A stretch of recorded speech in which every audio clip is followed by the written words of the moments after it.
So let's go racing here at Jerez as the cars storm over the timing line. Green flags fly. Chad Reed will get to in the second stint in the American part of the race. Run out of things to break, I think, in motocross. Had a huge accident at the start of the season, but it's good to have him here this weekend. So Nemoto leads, Vanderdrift is second, and then third is Kasai as the cars wriggle their way up through turn 2. There is Dan Wells in fourth place.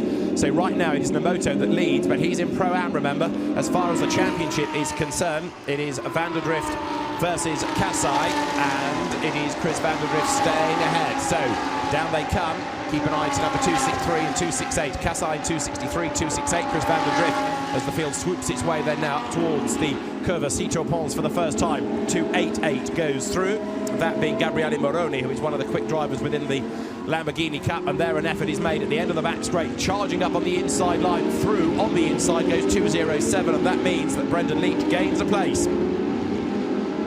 Leach working his way forward, goes ahead of Emanuele Pirro. He'll be bragging about that for a while. So Emanuele, who is now very much involved with Lamborghini, but of course had all his Le Mans success for Audi, drove for BMW in the European Touring Car Championship for a time, drove in Formula 1, dropped one place. He shares this car, number 222, with Tony Cairoli, and it's a limited amount of track time that they've had, although the teams have been here for a few days testing. Bouncing over the curve there is Kasai as they come down through the centre chicane, slow part of the circuit. Now the speed builds up through turn 12.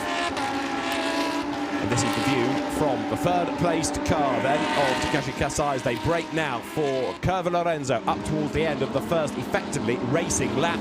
And this will put really 10 minutes in the book now. Leaders go through.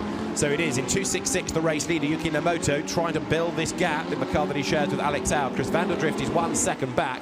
Third is Takashi Kasai. Dan Wells goes fourth, and there another challenge being made as they climb up towards turn 1, because on the inside line through goes 257. So Sari Faranokol goes ahead of Hulin Han, and that's for the class lead as well. So Sarun goes by, and Hulin Han, who is the man to beat within the championship, loses track position straight away. Nemoto having already taken a point for his pole position, Vanderdrift taking a point from a class pole position yesterday as well, and they run 1 and 2 on the road at the moment. So Vanderdrift taking another point back in the Asian Series in Pro from Kasai and Yusuke Pohaka, who was very impressive in the championship last year. 244 goes through, that being Paul Wong and Clement Lee, chipping forward from the rear of the grid. So it is effectively, if you take the pole point 1 that separates Kasai Pohaka from Chen and Vanderdrift, it really is going to be a nail-biter for the pro category over the course of this weekend. Paul Wong was off the road early in the qualifying session yesterday, but he's hustling on here. Look, there he is going through.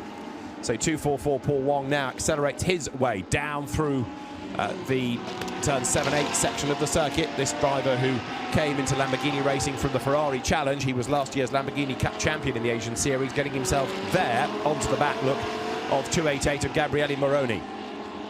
So right now it is Matsuda, Moroni, Wong, the order within the Lamborghini Cup as they run up towards the completion of the lap. Here are the race leaders then.